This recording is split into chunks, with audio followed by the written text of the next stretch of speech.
सत्संगत जी, प्यार से कहना धन्यकार जी। इस दातार, इस निराकार, इस एक के प्रति ये श्रद्धा, ये भाव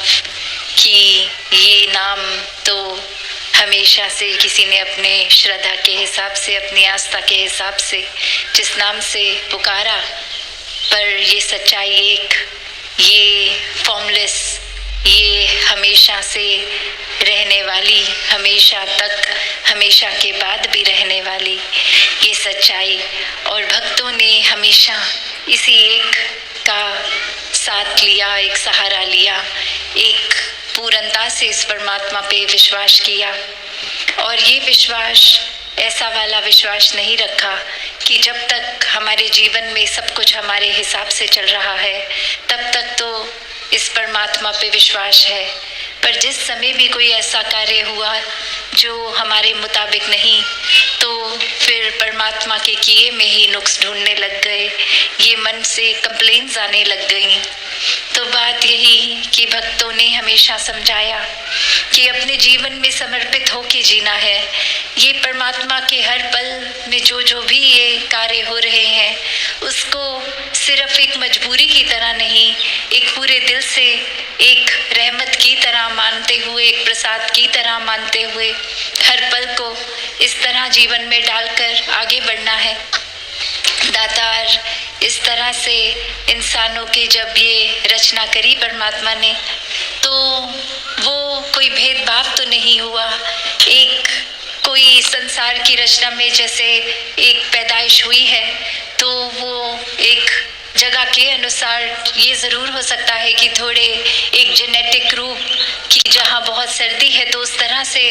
ऐसे जीन्स आ गए हों कि वो सर्दी को शरीर एक अच्छी तरह झेल ले, और जहाँ गर्मी उस तरह से ये रंगों में भी चमड़ी के फर्क आ गया, एक खाने पीने के तौर तरीकों में फ़र्क आ गया। पर ये तौर तरीके इसलिए नहीं भिन्न भिन्न कि ये भिन्नता देखकर एक नफरत की जाए, ये तो हर एक की अपनी यूनिकनेस है, अच्छाई है, एक खूबसूरती का कारण है। तो इंसानों ने जहाँ खूबसूरती और ये एक यूनिक चीज़ें जो अलग दिखने में हैं उसको नफरत का कारण बना लिया है।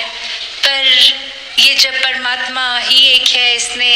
एक तरह से सब पे किसी को कोई कला बख्श दी, किसी को कोई किसी के जीवन में किसी रूप में कुछ दिया,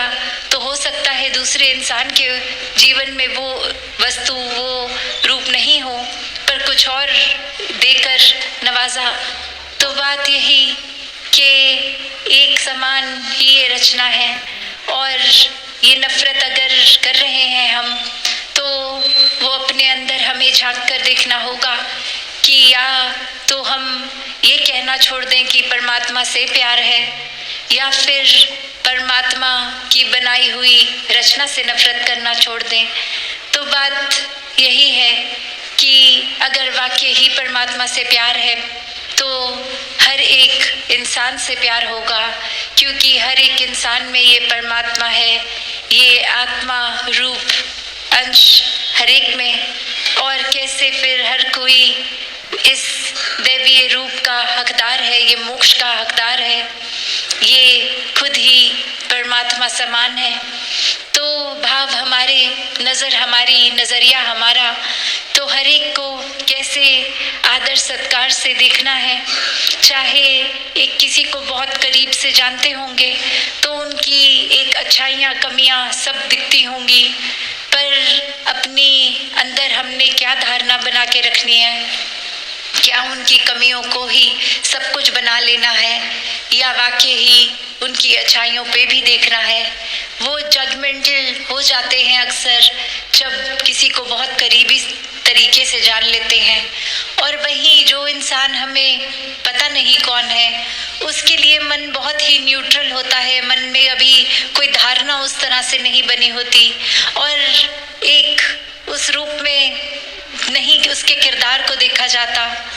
तो बात वही कि अगर हम किसी और के प्रति ये कर सकते हैं तो अपने करीबी के प्रति क्यों नहीं। फिर हम ऐसा क्यों मान लेते हैं कि ये इंसान तो ऐसा ही है, ये जीवन में कभी बदल नहीं सकता। तो बात वही कि हर किसी को इस दातार ने जहाँ सोजी बख्शी है, एक उनके स्वभाव में अलग अलग तरीके बख्शे हैं, तो वो स्वभाव शायद हमें पसंद ना भी हो, तो भी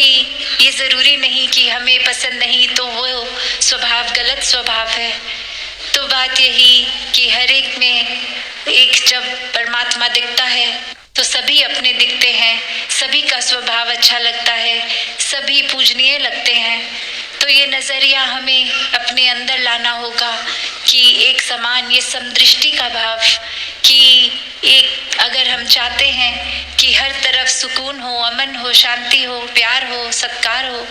तो वो हमें भाव पहले अपने अंदर लाने होंगे। अगर हम ही वो रिसेप्टिव मोड में ना जाएं कि हम ही एक चीज़ें होते हुए भी महसूस नहीं कर सकते, तो कितनी चीज़ें अच्छी ऐसी आसपास हो रही हैं जो हम अनदेखा कर लेते हैं। वो फिर हम खुद को ही उस तरह एक ऐसी दीवार अपनी रास्ते में खुद बना लेते हैं कि अच्छाइयाँ होते हुए भी हम तक नहीं पहुँच पा रही। और वहीं जहाँ हम खुद के अंदर सारे गुणों को डाल लेंगे तो फिर हम भी तो हर एक तक वो अच्छाइयाँ ही पहुँचाएंगे। फिर एक हम कारण वही बन जाएंगे जो किसी को दुख नहीं, एक सुख पहुँचाने का जरिया बनेंगे। तो ऐसा जीवन तो कोई भी जी सकता है जिसके जीवन में ये परमात्मा है, ये ब्रह्म ज्ञान है। तो एक सफल जीवन, एक मुबारक जीवन, एक वाकई ही मनुष्य के शरीर में होते हुए मनुष्यता झलकाता हुआ जीवन, हर एक के हिस्से ऐसा जीवन आ सकता है। और हर कोई इस फिर नज़रिए से हट जाता है, अपने पराये के नज़रिए से। सभी को एक पूरे संसार में जाने अनजाना हर व्यक्ति अपना लगता है। ये सेवा भाव फिर हर एक तक पहुंचता है और फिर ये वाकई ही मन के अंदर मानवीय गुण इस तरह रच जाते हैं कि ये कोई सोचकर भी रिएक्शन नहीं देना होता। एक खुद ब खुद ये जिस तरह हमारे अंदर जो है वो बाहर